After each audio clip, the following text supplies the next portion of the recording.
አሰላሙ አለይኩም ወረህመቱላሂ ወበረካቱ። ዛሬ ደግሞ በሌላ ታላቅ ሶሃባ ታሪክ ተመልሰናል። እንደተለመደው ለቻናሌ አዲስ ከሆናችሁ ሰብስክራይብ በማድረግ ጀምሩ። ወደ ታሪኩ እንግባ። አብደላህ ኢብን መስዑድ ረዲየላሁ አንሁ። ቁርአንን በወረደበት አይነት ለመቅራት የፈለገ ሰው እንደ ኢብን ኡሙ አብዲ ቅራ። ረሱል ሰለላሁ ዐለይሂ ወሰለም ናቸው ያሉት።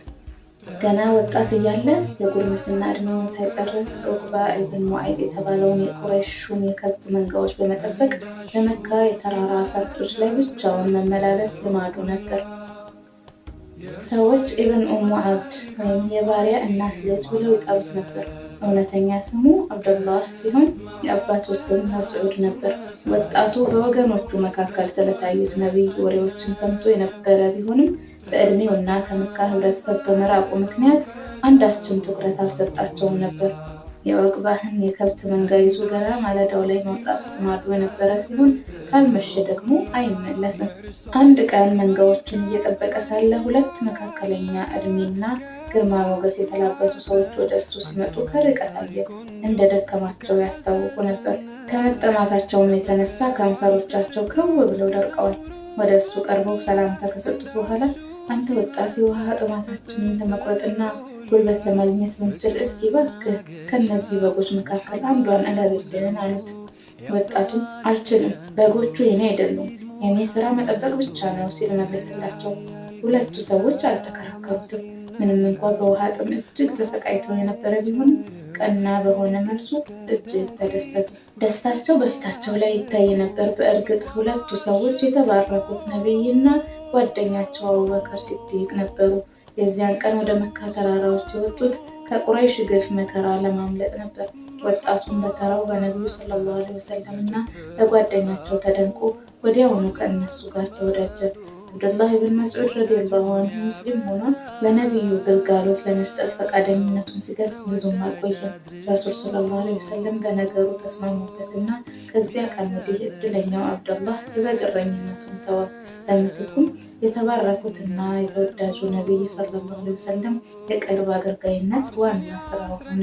አብደላህ ኢብን መስዑድ ረዲየላሁ አንሁ ከነቢዩ ሰለላሁ ዐለይሂ ወሰለም ጋር የቅርብ ወዳጃቸው እንደሆነ ቆየ። በቤታቸው ውስጥ እና ውጭ የሚያስፈልጋቸውን ነገር ሁሉ ያሟላ ነበር። መንገድ ሲሄዱና ዘመቻ ሲወጡ ያጅባቸዋል። ሲተኙ ይቀሰቅሳቸዋል። ሲታጠቡ ግርዶሽ ይሰራላቸዋል። ዕቃቸውንና የጥርስ መፋቂያቸውን ይይዝ ነበር። ሌሎች በግል የሚያስፈልጓቸውን ነገሮችም ያቀርብ ነበር። አብደላህ ኢብን መስዑድ ረዲየላሁ አንሁ በነቢዩ ሰለላሁ ዐለይሂ ወሰለም ቤተሰብ ውስጥ ልዩ ስልጠና ወይም ተርቢያ ተቀበለ።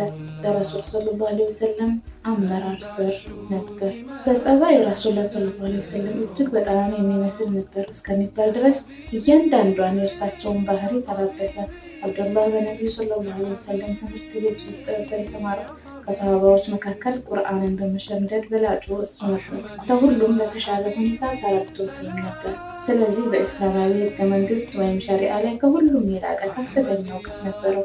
ይህንን ዑመር ኢብኑ አልኸጣብ ረዲየላሁ አንሁ በአረፋ ሜዳ ላይ ቆመው ሳሉ ወደ እሳቸው ከመጣውና እንደሚከተለው ከነገራቸው ሰው ታሪክ የተሻለ የሚያብራራ የለም።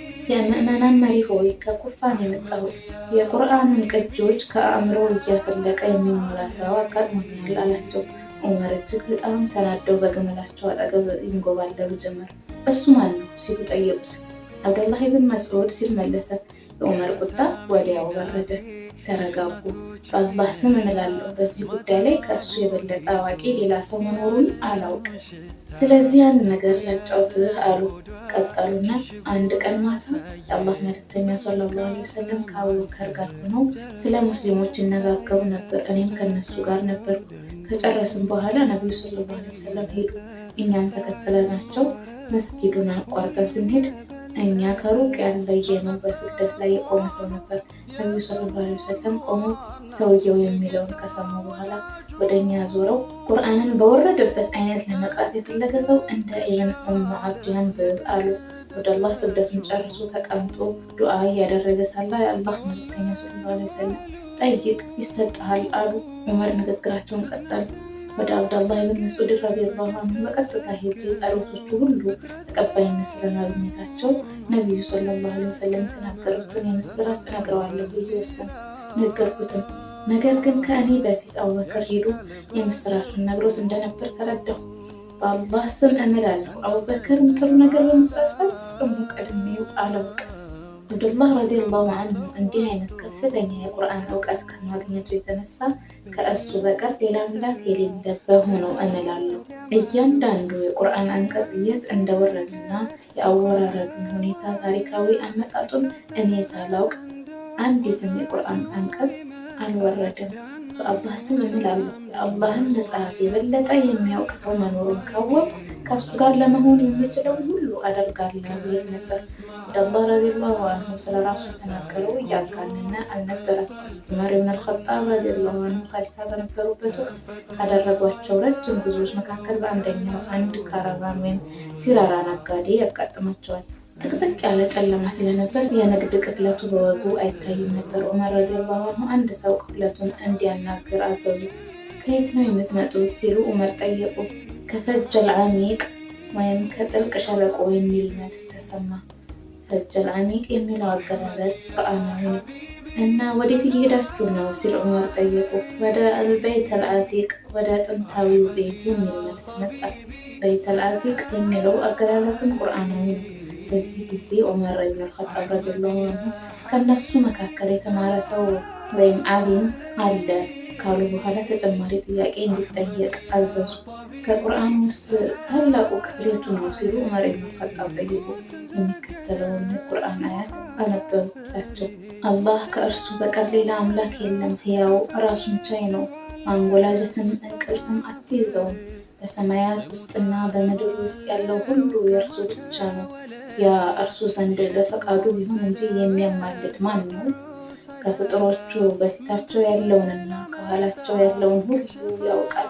በሻውም ነገር እንጂ ከእውቀቱ በምንም ነገር አያካብቡም ወይም አያውቁም። መንበሩ ሰማያትንና ምድርን ሰፋ፣ ጥበቃቸውም አያቅተውም። እርሱም የሁሉ በላይ ታላቅ ነው። ሱረቱል በቀራ አንቀጽ 255። ዑመር ረዲየላሁ አንሁ ቀጠሉ። ስለ ፍትህ እጅግ በጣም ግልጽ የሆነ ማብራሪያ የሚሰጠው የቁርአን ክፍል የቱ ነው? አላህ በማስተካከል በማሳመርም ለዝምድና ባለቤት በመስጠትም ያዛል።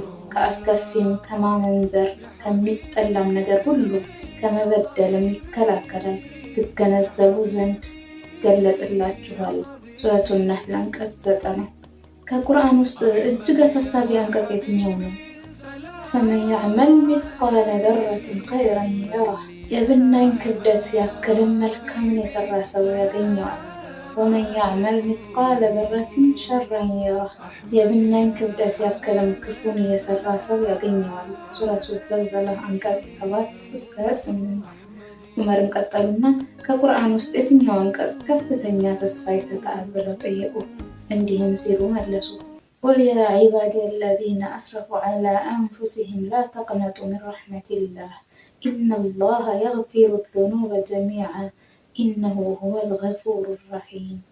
በላቸው እናንተ በነፍሶቻችሁ ላይ ድንበር ያለፋችሁ ባሮቼ ሆይ ከአላህ እዝነት ተስፋ አትቁረጡ፣ አላህ ኃጢአቶችን በሙላ ይምራልና እነሆ እርሱ መሐሪው አዛኙ ነውና። ሱረቱ ዙመር አንቀጽ 53። ከዚያም ዑመር ኢብኑ አልኸጣብ ረዲየላሁ እንዲህ ሲሉ ጠየቁ፣ አብዱላህ ኢብኑ መስዑድ ከእናንተ ጋር ነውን? በአላህ ይሁንብን እሱ ከኛ ጋር ነው በማለት መለሱላቸው። አብዱላህ ኢብኑ መስዑድ ረዲየላሁ አንሁ ቁርአንን በአእምሮ የቀረጸ ምሁርና የአላህ ተገዥ ወይም አብድ ብቻ አልነበረም። ሁኔታው በሚጠየቅበት ጊዜ ደግሞ ሐሞተ ኮስታራ፣ ጠንካራና ደፋር ተዋጊም ነበር። በአንድ ወቅት የነቢዩ ሰለላሁ ዐለይሂ ወሰለም ሰሃቦች በመካ ውስጥ አንድ ላይ ተሰባሰቡ። ብዛታቸው ትንሽ ከመሆኑ ሌላ ኃይል አልባና ተጨቋኞች ነበሩ። ቁርአን ከፍ ባለ ድምፅ በይፋ ሲነበብ የቁረይሽ ወገኖች ሰምተው አያውቁምና ሊያነብላቸው የሚችል ሰው ማን ነው ተባባሉ። እኔ ያነብላቸዋለሁ ሲል አብዱላህ ኢብኑ መስዑድ ረዲየላሁ አንሁ ፈቃደኝነቱን ገለጸ። ሰዎቹ ግን አንተንስ እንፈራልሃለን፣ እኛ የምንሻው ከነሱ ጥቃት ሊጠብቀው የሚችል ጎሳ ያለው ሰው ነው አሉ። ለእኔ ፍቀዱልኝ፣ ከእነሱ ተንኮልና መጥፎ ድርጊት አላህ ይጠብቀኛል። ያርቀኛልም ሲል አብዱላህ ብን መስዑድ ረዲየላሁ አንሁ ሽንጡን ይዞ ተሟገተ። ስለዚህ ከካዕባ ጥቂት ሜትሮች ብቻ ርቆ ከሚገኘው መቃመ ኢብራሂም እስከሚደርስ ወደ መስጊዱ ጉዞ ቀጠለ። ወቅቱ ጎህ እየቀደደ ነበር። ቁረይሾች ከካዕባ ዙሪያ ተቀምጠው ነበር። አብዱላህ ብን መስዑድ ረዲየላሁ አንሁ በቦታው ቆሞ እንዲህ ሲል ቁርአን ማንበብ ጀመረ። አራሕማን ዓለመል ቁርአን ኸለቀል ኢንሳን። አራሕማን ቁርአንን አስተማረ፣ ሰውን ፈጠረ። ሱረቱ ራሕማን አንቀጽ ከ1 እስከ 3 ማንበቡን ቀጠለ። በዚህ ጊዜ ቁረይሾች አትኩረው ተመለከቱት። አንዳንዶቹ ደግሞ ኢብኑ ኡም አብድ ምን እያለ ነው? ይሄ የተረገመ መሐመድ ካመጣው መካከል አንዳንዶቹ እየደጋገመ ነው ሲሉ አረጋገጡ። እሱ ግን ማንበቡን አላቋረጠም። ይደበድቡት ጀመር። ወደ ሱሐባዎች በተመለሰ ጊዜ ከፊቱ ላይ ደም ጎርፍ ነበር። እነሱም እንዳዩት ይህን ነበር የፈራንልህ አሉት። በዚህ ጊዜ አብዱላህ ረዲየላሁ አንሁ በአሁኑ ወቅት የአላህ ጠላቶች ከእኔ የበለጠ ደህንነት አይሰማቸውም። ከፈለጋችሁ በነገውም ዕለት ሄጄ ይህንኑ አደርጋለሁ አለ። የሚበቃህን ያህል አድርገሃል፣ የሚጠሉትን እንዲሰሙ አደርጋቸዋል አሉት። አብዱላህ ብን መስዑድ ረዲየላሁ አንሁ እስከ ኸሊፋ ዑስማን ኢብን አፋን ረዲየላሁ አንሁ ዘመን ድረስ በህይወት ቆይቷል። ታሞ ሊሞት አልጋው ላይ እንዳለ ዑስማን ሊጠይቁት ሄደው ነበር። በዚያን ጊዜ በሽታ ምንድን ነው አሉት። ኃጢአቶቼ አለ። ታዲያ ምን ይሻልሃል? የጌታዬ ምህረት ለብዙ ዓመት ውሰድ ስትባል እምቢ ያልከውን የመምህርነት ደሞዝህን አሁን ሳትቀበለው አልፈልገውም።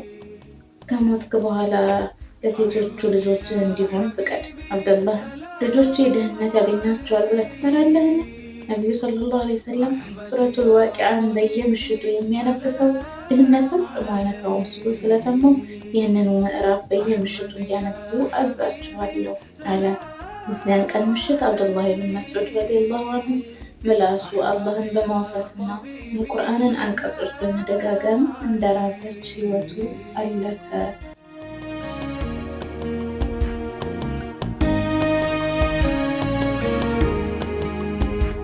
ክብርት አሚናቴ የእናቶች አይነታ ማጠኗ ጉድ ይዞ የዓለሙን ሽታ እንቁ ያዘ ሆዷ ሽሽጉን አሳየ በመካ ሰማይ ስር ጨረቃ የታየ